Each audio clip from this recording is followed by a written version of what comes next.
Now oogenesis, spermatogenesis का process पढ़ चुके हैं। स्पर्मेटोजेनेसिस क्या है? फॉर्मेशन ऑफ स्पर्म, यानी स्पर्म का बनना है स्पर्मेटोजेनेसिस। ऐसे ही oogenesis क्या होगा? ओवम का बनना। जो इस प्रोसेस के थ्रू ओवम बनेगा जर्मिनल एपिथेलियल सेल से। ये भी किससे बनेगा? जो ओवरी की जर्मिनल एपिथेलियम की लेयर है उसकी जो सेल्स हैं प्राइमरी जर्म सेल्स, उन्हीं से आगे जाके oogenesis के प्रोसेस के थ्रू क्या फॉर्म हो जाएगा? ओवम फॉर्म हो जाएगा, बन जाएगा। अगर अपन स्ट्रक्चर देखें ओवरी की, कहाँ होगा ये सारा प्रोसेस? फीमेल गोनेड में। फीमेल गोनेड क्या है? ओवरीज। ओवरीज में जो आउटर लेयर है, आउटर लेयर तो होती है ये वाली तो कॉर्टेक्स की, और इनसाइड जो स्पेस होता है वो सारा होता है स्ट्रोमा। सेंट्रल पार्ट क्या है इसका? स्ट्रोमा। उसके चारों तरफ जो मेम्ब्रेन की लेयर है, ये मेम्ब्रेन की लेयर क्या होंगी? 3 मेम्ब्रेन्स इसके अंदर प्रेजेंट होंगी। सबसे बाहर की तरफ होगी पेरिटोनियम,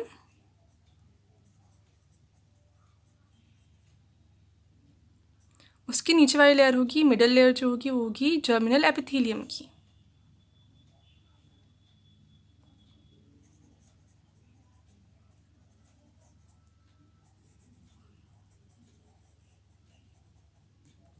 फिर उसके नीचे होगी ट्यूनिका एल्बुजिनियम।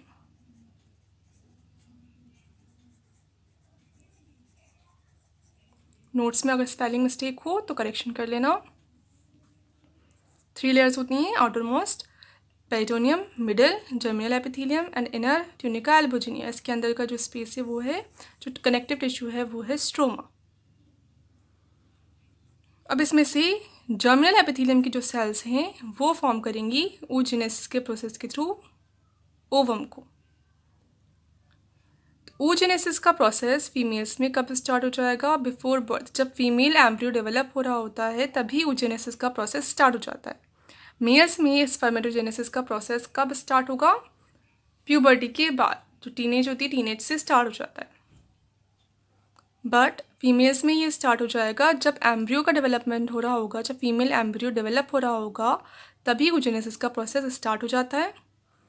इस प्रोसेस में क्या होगा? इस प्रोसेस को भी अपन 3 फेजेस में डिवाइड कर सकते हैं, जैसे स्पर्मेटोजेनेसिस को किया था। फर्स्ट हो जाएगी growth phase, first multiplicative phase,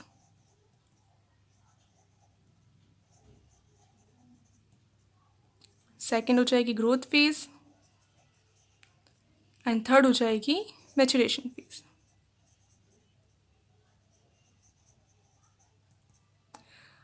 अब मल्टीप्लिकेटिव फेज में क्या होगा?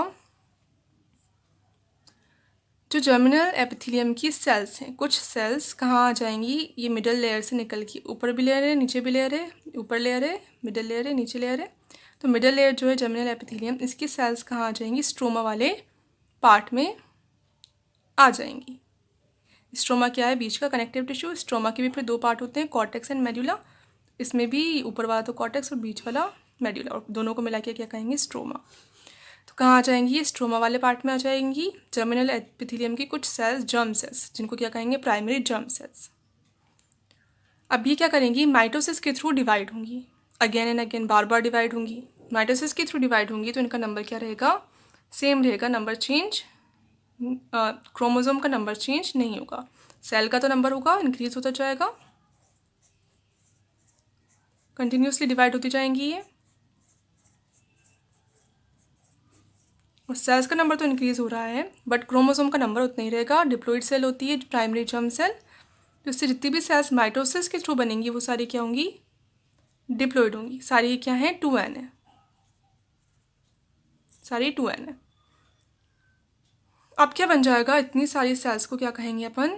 जो सेल्स बनेंगी माइटोसिस के थ्रू उनको क्या कहेंगे? ओगोनिया। तो प्राइमरी जर्म सेल्स से माइटोसिस के थ्रू जो सेल्स बनेंगी वो होंगी ओगोनिया। अब ये ओगोनिया अगेन डिवाइड होती जाएंगी, ये भी डिवाइड होती जाएंगी, और क्या बन जाएगा? सेल्स का एक ग्रुप बन जाएगा, बहुत सारी सेल्स का एक ग्रुप बन जाएगा जिसके अंदर बहुत सारी सेल्स होंगी। इसको कहेंगे ओविजरस कोड।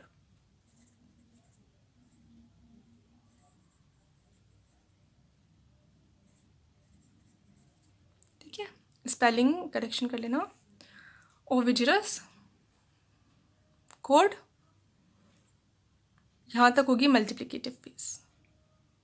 ओविजरस कोड बन गई। ओविजरस कोड क्या है? ग्रुप ऑफ सेल्स, सेल्स का ग्रुप है, डिप्लॉइड सेल्स हैं सारी।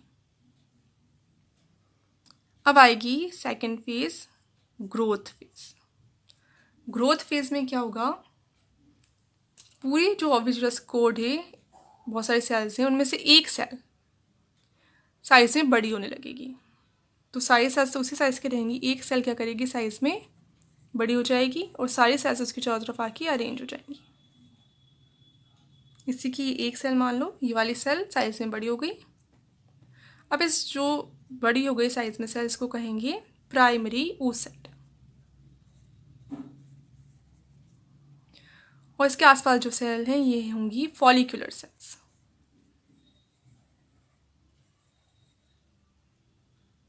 उस पूरे स्ट्रक्चर को कहेंगे प्राइमरी फॉलिकल।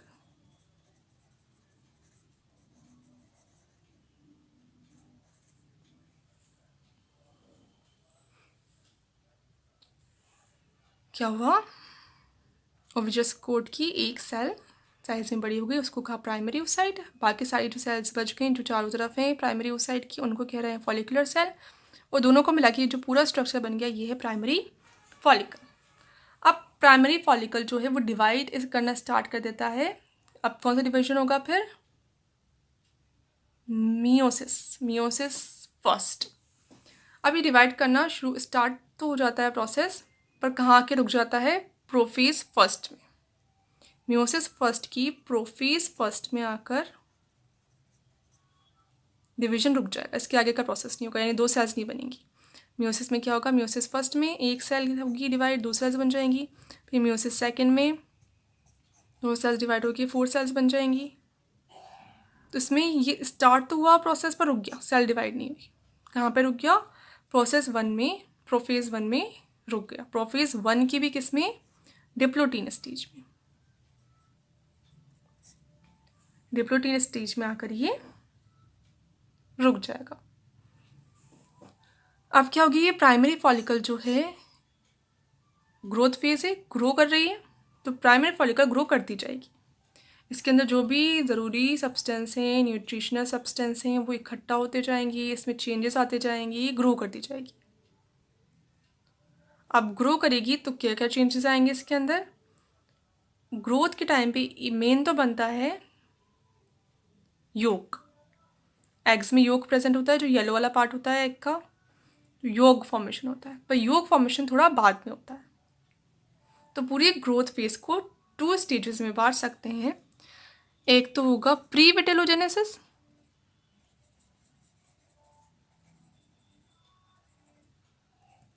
और एक होगा विटेलोजेनेसिस।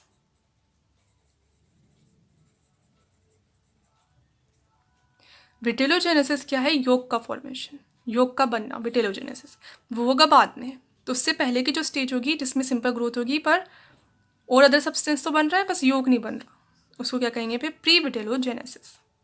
तो ग्रोथ फेज को अगेन टू फेजेस में डिवाइड कर दिया, प्री विटेलोजेनेसिस एंड विटेलोजेनेसिस। अब विटेलोजेनेसिस में क्या क्या बनेगा? प्रोटीन्स हैं, प्रोटीन बन जाएंगे, कार्बोहाइड्रेट बन जाएगा, लिपिड बन जाएंगे, जीन्स एक्टिव होंगी, जीन्स ही बनाएंगे। जीन से क्या बनेगा? डीएनए है जीन्स, जीन से ही आरएनए बनेगा, आरएनए से ये प्रोटीन बनेंगे, तो जीन्स एक्टिव होंगी। तो अब क्या क्या चेंज आएंगे इसमें? प्री विटेलाइन स्टेज में पहले अपन देखें न्यूक्लियस के अंदर क्या क्या चेंजेस आएंगे। तो न्यूक्लियस के अंदर क्या चेंज आएंगे? न्यूक्लियस का साइज बड़ा हो जाएगा। सेल तो बढ़ी रही है, पर न्यूक्लियस में भी चेंज आएगा, न्यूक्लियस का साइज भी बड़ा हो जाएगा। अब न्यूक्लियस को क्या कहेंगे? जर्मिनल वेसिक।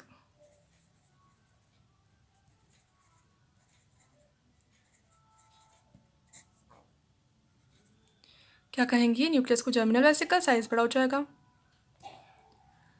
इसके अंदर जो जीन्स होंगी, जीन्स भी ज़्यादा एक्टिव होंगी। अब न्यूक्लियस में क्या चेंज आएगा? न्यूक्लियस नॉर्मली कितनी होती है? सिंगल न्यूक्लियस प्रेजेंट होता है न्यूक्लियस के अंदर। न्यूक्लियस का क्या फंक्शन होता है? आरएनए प्रोड्यूस करना, आरआरएनए प्रोड्यूस करना। तो न्यूक्लियस भी क्या हो जाता है? ज़्यादा प्रोमिनेंट हो जाता है, यानी अच्छे से दिखाई देने लगता है और ज़्यादा एक्टिव हो जाता है। तो न्यूक्लियस भी अच्छे से दिखने लगेगा, ज़्यादा एक्टिव हो जाएगा और क्या बनाएगा? बहुत ज़्यादा अमाउंट में आरआरएनए बनाएगा। अब अगर ज़्यादा अमाउंट में आरआरएनए बनाना है तो आरआरएनए को बनाने वाले जीन्स भी न्यूक्लियस में ज़्यादा ही होने चाहिए। तो न्यूक्लियस में जीन एम्प्लीफिकेशन होता है। जीन एम्प्लीफिकेशन के प्रोसेस में क्या होगा? जीन्स एम्प्लीफाई हो जाएंगे, जीन्स ज़्यादा हो जाएंगे। कौन से जीन्स? आरआरएनए को बनाने वाले जीन्स, जिससे आरआरएनए का प्रोडक्शन बढ़ जाएगा। तो न्यूक्लियस के अंदर जो डीएनए है वो ज़्यादा एक्टिव है, तो एमआरएनए ज़्यादा बन रहा है।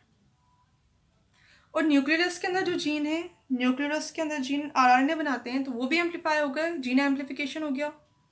इसकी वजह से आरआरएनए भी ज़्यादा बनेगा। अब एमआरएनए और आरआरएनए ही दोनों ही क्या करते हैं? किसके लिए चाहिए? प्रोटीन बनाने के लिए। दोनों ही ज़्यादा अमाउंट में बन रहे हैं, तो प्रोटीन भी फिर ज़्यादा अमाउंट में बन जाएगा। जो न्यूक्लियस के डीएनए वो एमआरएनए तो बनाएंगे, साथ में टीआरएनए भी बनाएंगे। ऐसा नहीं है कि एमआरएनए ही बनाएंगे, क्योंकि टीआरएनए भी चाहिए प्रोटीन फॉर्मेशन। तो न्यूक्लियस के जो जीन्स है वो तो क्या बना रहे हैं? MRNA and tRNA. और न्यूक्लियस के जो जीन्स है वो जीन एम्प्लीफिकेशन कर लिया उन्होंने, अपने नंबर को इंक्रीज कर लिया और क्या बना रहे हैं? वो आरआरएनए बना रहे हैं। तो ये तो न्यूक्लियस के अंदर चेंज आ गया, न्यूक्लियस के अंदर चेंज आ गया। अब जो साइटोप्लाज्म के अंदर क्या चेंज आएगा? साइटोप्लाज्म में क्या प्रेजेंट होते हैं? सेल ऑर्गेनेल्स प्रेजेंट होते हैं। तो फर्स्ट तो माइटोकॉन्ड्रिया एनर्जी तो यही देगा सारे काम के लिए। तो माइटोकॉन्ड्रिया का नंबर भी बहुत ज़्यादा इंक्रीज हो जाता है। जितना पहले स्टार्टिंग में नंबर था माइटोकॉन्ड्रिया का उतना नहीं रहता। जब ग्रोथ फेज आती है तो ग्रोथ फेज में इसका नंबर बहुत ज़्यादा बढ़ जाता है। तो माइटोकॉन्ड्रिया का नंबर इंक्रीज हो जाता है, जिससे एनर्जी अच्छे से मिलती रहती है। अब इतने सारे माइटोकॉन्ड्रिया कैसे दिखते हैं? अगर अपन माइक्रोस्कोप से स्टडी करेंगे सेल की, तो फिर कैसे दिखेंगे इतने सारे माइटोकॉन्ड्रिया? क्लाउड्स की तरह ग्रुप्स में हो जाएंगे इकट्ठा, ऐसे लगेगा जैसे क्या है? क्लाउड्स हैं। तो उन पे ग्रुप ऑफ माइटोकॉन्ड्रिया को, माइटोकॉन्ड्रिया के ग्रुप जो किसके जैसे लग रहे हैं? क्लाउड्स के जैसे लग रहे हैं, उनको क्या कहेंगे फिर? Mitochondrial clouds. तो माइटोकॉन्ड्रियल क्लाउड्स का फॉर्मेशन हो जाता है। साथ में जो एंडोप्लाज्मिक रेटिकुलम है उसकी सिस्टर्नी, वेसिकल्स, वो भी नंबर में इंक्रीज हो जाती हैं, क्योंकि उनको प्रोटीन का मॉडिफिकेशन करना है और आरएनए बनाने, और राइबोसोम भी उससे अटैच्ड रहते हैं, तो उसमें प्रोटीन सिंथेसिस में भी हेल्प करती हैं। तो एंडोप्लाज्मिक रेटिकुलम का नंबर भी बढ़ जाता है। गोल्जी बॉडी है, गोल्जी बॉडी का नंबर भी इंक्रीज हो जाता है। गोल्जी बॉडी आगे जाके क्या करते हैं? गोल्जी बॉडी के अंदर कुछ ग्रैन्यूल्स दिखने लगते हैं। कुछ गोल्जी बॉडी के अंदर जो मैट्रिक्स फिल्ड रहती है उसके अंदर ग्रैन्यूल्स दिखने लगते हैं, उनको क्या कहते हैं? Cortical granules. ये आगे जाके क्या काम करते हैं? फर्टिलाइजेशन मेम्ब्रेन बनाने का काम करते हैं। तो गोल्जी बॉडी के अंदर क्या बन जाते हैं? कॉर्टिकल ग्रैन्यूल्स बन जाते हैं, जो आगे जाके बनाएंगे फर्टिलाइजेशन मेम्ब्रेन। इसके बारे में पढ़ेंगे आगे। राइबोसोम्स जो हैं प्रोटीन बनाने के लिए और क्या चाहिए? राइबोसोम चाहिए। राइबोसोम का फंक्शन ही क्या है? प्रोटीन बनाने का। तो राइबोसोम का नंबर भी बहुत ज़्यादा इंक्रीज हो जाता है। तो प्री विटेलोजेनेसिस में क्या क्या हुआ? जो न्यूक्लियस के जीन्स हैं वो एक्टिव हो गए, तो एमआरएनए और टीआरएनए का प्रोडक्शन बढ़ गया। न्यूक्लियस के जीन एम्प्लीफाइड हो गए, आरएनए का प्रोडक्शन बढ़ गया। दोनों हेल्प करते हैं प्रोटीन सिंथेसिस में, तो प्रोटीन सिंथेसिस बढ़ जाएगा। साइटोप्लाज्म में माइटोकॉन्ड्रिया बढ़ गए तो एनर्जी मिल जाएगी। राइबोसोम्स बढ़ गए, ये भी प्रोटीन सिंथेसिस में हेल्प करेंगे। कॉर्टिकल ग्रेन्यूल्स बन गए गोल्जी बॉडीज़ के अंदर, जो आगे जाके फर्टिलाइजेशन मेम्ब्रेन बना देंगे। तो ये इतना प्रोसेस हो जाएगा प्रीविटेलोजेनेसिस में, जिससे सेल का साइज बढ़ जाएगा। फिर आएगी विटेलोजेनेसिस स्टेज। इसके अंदर क्या होगा? योग फॉर्मेशन। मेन क्या होता है इसके अंदर? योग बनता है। अब योग बनता है तो वो बहुत जल्दी से बनता है, रैपिडली बनता है बहुत। इस स्टेज में जल्दी जल्दी योग बनता है, जिसकी वजह से सेल का साइज जो है वो एकदम से बहुत बड़ा हो जाता है। इसी विटेलोजेनेसिस स्टेज को क्या कहते हैं? Period of rapid growth. Rapid यानी बहुत तेज़ी से ग्रोथ हो जाती है, साइज बढ़ जाता है सेल का। तो विटेलोजेनेसिस में योग फॉर्मेशन होगा और इसको कहेंगे फेज ऑफ रैपिड ग्रोथ। अब योग है क्या? योग में क्या क्या होगा? मेन होती हैं तो दो चीज़ें, प्रोटीन एंड लिपिड। मेन चीज़ योग में होगी प्रोटीन एंड लिपिड। इसके अलावा कार्बोहाइड्रेट भी प्रेजेंट हो सकते हैं। लिपिड में मेन क्या होते हैं? फॉस्फोलिपिड्स होते हैं, साथ में जो सिंपल फैट्स हैं वो भी प्रेजेंट हो सकती हैं और अदर सब्सटेंसेस भी हो सकते हैं। मेन होता है प्रोटीन एंड लिपिड। अब योग में अगर प्रोटीन ज़्यादा है, लिपिड और प्रोटीन में से क्या ज़्यादा है? प्रोटीन ज़्यादा है तो उसको क्या कहेंगे? फिर प्रोटीन योग। अगर लिपिड ज़्यादा है तो उसको क्या कहेंगे? फिर लिपिड योग कहेंगे। अब ये योग बनाता कौन है? तो अलग अलग साइंटिस्ट मानते हैं, अलग अलग डिस्कवरीज हुई तो उसके अकॉर्डिंग अलग अलग ऑर्गेनिजम्स में अलग अलग स्ट्रक्चर्स योग फॉर्म करती हैं, पर अभी फिक्स नहीं पता कि कौन सी स्ट्रक्चर रिस्पॉन्सिबल है योग फॉर्मेशन के लिए। पहले मानते थे एक स्पेशल स्ट्रक्चर बन जाती है जिसको कहते हैं योग न्यूक्लियाई, और ये स्पेशल ऑर्गेनल, जैसे माइटोकॉन्ड्रिया अदर ऑर्गेनल है वैसे एक ऑर्गेनल बन जाता है योग न्यूक्लियाई। ये क्या बनाता है? फिर योग बनाता है। बाद में डिस्कवर हुआ कि नहीं, ये कोई योग न्यूक्लियाई कोई अलग स्ट्रक्चर नहीं है, ये क्या है? जो माइटोकॉन्ड्रियल क्लाउड्स हैं यही है। यानी माइटोकॉन्ड्रियल क्लाउड्स ही क्या काम करते हैं? योग न्यूक्लियाई की तरह वर्क करके योग बनाते हैं। पर अभी भी फिक्स नहीं है कि पर्टिकुलरली योग कौन बनाता है। अभी इसमें इस फील्ड में और स्टडी होना बाकी है। अब योग का फंक्शन क्या है? योग काम क्या करेगा? तो योग मेन तो न्यूट्रिशन देगा। जो ओवम डेवलप हो रहा है आगे जाके, उससे जो जायगोट बनेगा, जायगोट से जो न्यू इंडिविजुअल बनेगा तो उसको न्यूट्रिशन चाहिए। तो योग क्या काम करता है? न्यूट्रिशन देने का काम करता है, एनर्जी देने का काम करता है। और योग से बहुत सारी चीज़ें डिटरमाइन हो जाती हैं, जैसे आगे जाके डेवलपमेंट डायरेक्ट होगा इनडायरेक्ट होगा। यानी डेवलपमेंट में पहले लार्वा बनेगा या फिर डायरेक्ट एडल्ट बन जाएगा। ये भी किस पे डिपेंड करता है? योग पे। योग अगर कम होगा तो लार्वा बनेगा, और योग अगर ज़्यादा होगा तो फिर फुल इंडिविजुअल एडल्ट लाइक बन जाएगा। उसका क्लीवेज कैसा होगा? यानी आगे जाके जो जायगोट बनेगा, जायगोट किससे बनता है? फर्टिलाइजेशन के बाद, स्पर्म एंड ओवम की फर्टिलाइजेशन के बाद जायगोट बन जाता है। तो जायगोट में आगे जितने भी डिवीजन होते हैं माइटोसिस के थ्रू, वो सारे कैसे होते हैं? उन सबको क्या कहते हैं? क्लीवेज। तो क्लीवेज कैसा होगा? इक्वल होगा या अनइक्वल होगा? यानी क्लीवेज से जो दो सेल्स बनेंगी वो इक्वल होंगी साइज में या नहीं होंगी? ये भी किस पे डिपेंड करता है? योग पे। और टाइप क्या होगा उसका? यानी रेडियल होगा या फिर बायलेटरल होगा, ऊपर की दो छोटी नीचे की दो बड़ी, या स्पाइरल होगा। ये अलग अलग होते हैं, ये भी आगे आएंगे डिटेल में, पैटर्न्स एंड टाइप्स। ये कैसा होगा? ये भी किस पे डिपेंड करता है? योग पर ही डिपेंड करता है।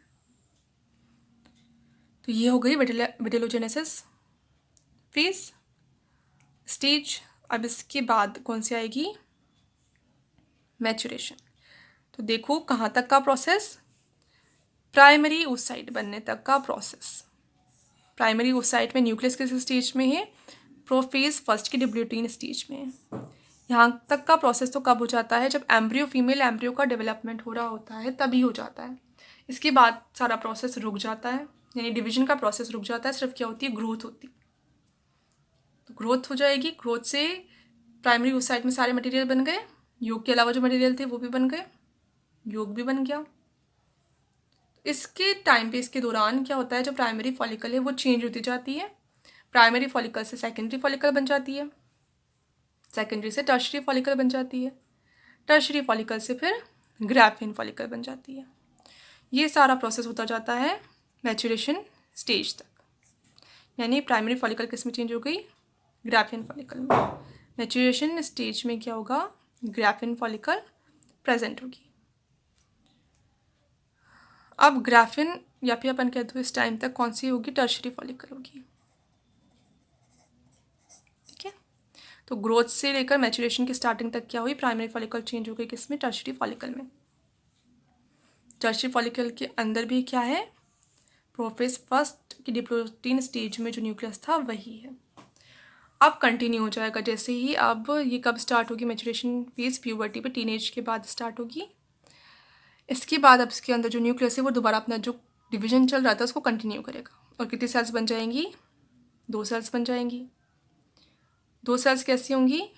साइज़ में अनइक्वल होंगी। एक सेल क्या होगी? साइज़ में बहुत बड़ी होगी और दूसरी सेल क्या होगी? बहुत छोटी होगी। तो इसको तो कहेंगे अपन सेकेंडरी ओसाइट, जो बड़ी सेल है, और जो छोटी सेल्स है साइज़ में, इसको कहेंगे फर्स्ट पोलर बॉडी। तो मैचुरेशन डिवीजन में क्या होगा? जो टर्शरी फॉलिकल के अंदर न्यूक्लियस से प्रोफेज फर्स्ट स्टेज में वो डिवाइड होगा, बाद में सेल भी डिवाइड हो जाएगी और क्या बन जाएगा? सेकेंडरी ओसाइट बन जाएगा और साथ में फर्स्ट पोलर बॉडी बन जाएगी। अब ये जिसके अंदर होगी, जिस फॉलिकल के अंदर होगी, अब इसको क्या कहेंगे? ग्रैफिन फॉलिकल। यानी टर्शरी फॉलिकल के अंदर तो क्या थी? प्राइमरी ओसाइट था, प्राइमरी ओसाइट डिवाइड हुआ, सेकेंडरी ओसाइट और फर्स्ट पोलर बॉडी बन गई। अब पूरी फॉलिकल को क्या कहेंगे अपन? ग्रैफिन फॉलिकल। तो मैचुरेशन फेज में क्या होगा? ग्रैफिन फॉलिकल बन जाएगी मियोसिस फर्स्ट के थ्रू। क्या हुआ यहाँ पे? मियोसिस फर्स्ट हुआ। अब यहीं तक का प्रोसेस होगा। इसके बाद हो जाएगा जब सेकेंडरी ओसाइट बन जाएगी, तब क्या हो जाएगा? ओव्यूलेशन। अब इस सेकेंडरी ओसाइट को ही डायरेक्ट क्या कह देते हैं? फिर ओवम कह देते हैं। अपन इस सेकेंडरी ओसाइट को ही क्या कह सकते हैं? ओवम। असल में तो अब ओवम कौन सा होगा? इसके डिवीजन से जो बनेगा वो होगा ओवम, क्योंकि मियोसिस सेकेंड के बाद जब कंप्लीट होगा तभी जाके ओवम बनता है। स्पर्म भी मियोसिस सेकेंड के बाद ही बना था। पर ये कंडीशन कंपलसरी नहीं है कि हो ही, इसलिए इसी को क्या कह देते हैं? सेकेंडरी ओसाइट को ही ओवम कह देते हैं। अब सेकेंडरी ओसाइट बन जाएगा तो कौन सा प्रोसेस होगा? अब ओव्यूलेशन का। ये इसके अंदर बन गया। इसके अंदर क्या है? ये सेकेंडरी ओसाइट है। किसके अंदर है? ये ग्रैफिन फॉलिकल के अंदर बंद है। अब ये ओसाइट क्या होगा? इस ओवरी से बाहर निकल जाएगा। ग्रैफिन फॉलिकल से भी बाहर निकल जाएगा, ओवरी से भी बाहर निकल जाएगा। ये यहाँ आ जाएगा, ओवरी से बाहर निकल गया। इस प्रोसेस को क्या कहेंगे? फिर ओव्यूलेशन। ठीक है। तो सेकेंडरी जो ओसाइट है वो क्या होगा? ओवरी से बाहर निकल जाएगा। जो फॉलिकल है ग्रैफिन फॉलिकल, उससे बाहर निकल जाएगा, ओवरी से बाहर निकल जाएगा। अब इस प्रोसेस को क्या कहेंगे? ओव्यूलेशन।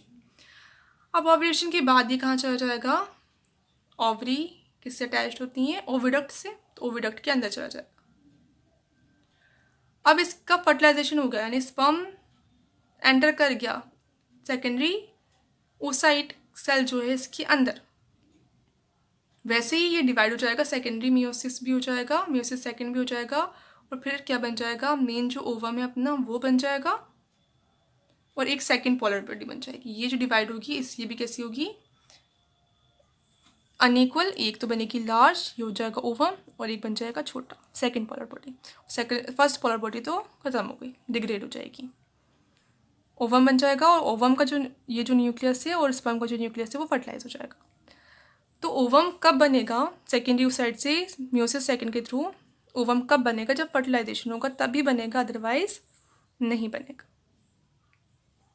ठीक है। तो पूरा प्रोसेस क्या हुआ? एम्ब्रियो डेवलप जब हो रहा है, एम्ब्रियो का डेवलपमेंट हो रहा है फीमेल एम्ब्रियो का, तब क्या होगा? जो जर्म सेल्स हैं जर्मिनल एपिथेलियम की, वो डिवाइड होंगी पहले तो, और बना लेंगी बहुत सारी सेल्स। उनको कहेंगे oogonia. Primary germ cell diploid, इससे बन जाएंगी ओगोनिया, डिप्लॉइड। अब ये ग्रुप बना लेंगे दोबारा से डिवाइड होकर सेल्स का, इसको कहेंगे ओविजरस कोड। इसकी एक सेल बड़ी हो जाएगी जिसको कहेंगे प्राइमरी ओसाइट। ये वाला ग्रोथ फेज, इधर तक की मल्टीप्लिकेटिव फेज। ग्रोथ फेज के बाद ही यहाँ पे आके रुक जाएगा, बर्थ हो जाएगा फीमेल चाइल्ड का बर्थ हो जाएगा। इसके बाद यहाँ जो प्रोसेस है वो रुक जाएगा। जो सेल होगी वो किस में होगी? डिप्लोटीन स्टेज में होगी, प्रोफेज फर्स्ट की। इसके बाद क्या होगी? इसकी ग्रोथ होगी और किस में चेंज हो जाएगी? प्राइमरी फॉलिकल सेकेंडरी फॉलिकल में चेंज हो जाएगी, सेकेंडरी फॉलिकल टर्शरी फॉलिकल में चेंज हो जाएगी। और जब प्यूबर्टी की स्टेज आएगी यानी टीनेज आएगी, तब टर्शरी फॉलिकल के अंदर जो प्राइमरी ओसाइट है ये डिवाइड हो जाएगा और क्या बना देगा? सेकेंडरी ओसाइट बना देगा। ये प्राइमरी ओसाइट था, ये डिवाइड हो गया, क्या बना दिया इसने? सेकेंडरी ओसाइट और फर्स्ट पोलर बॉडी तो डिग्रेड हो जाएगी, क्या हो जाएगा? Secondary oocyte. ये भी किस स्टेज में आ जाएगा? अब मियोसिस सेकेंड की मेटाफेज सेकेंड में। और यहीं रुक जाएगा। अब इससे बाहर निकल जाएगा सेकेंडरी ओसाइड, किस स्टेज में, इसी स्टेज में है, और कहाँ चला जाएगा, ओविडक्ट के अंदर चला जाएगा। ओविडक्ट के अंदर अगर फर्टिलाइजेशन हो गया तो ये अगेन डिवाइड हो जाएगा और क्या बना लेगा, ओवम। और सेकेंड पोलर बॉडी तो वो भी किसी काम की नहीं है, सिर्फ ओवम का फिर फर्टिलाइजेशन हो जाएगा एग स्पर्म के साथ और जाइगोट बन जाएगा।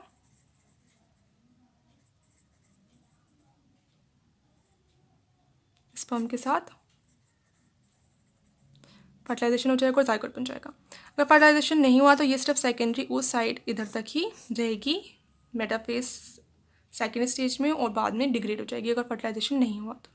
फर्टिलाइजेशन हो जाएगा तो चेंज हो जाएगी ओवम में मियोसिस सेकेंड के थ्रू और जाइगोट बन जाएगा।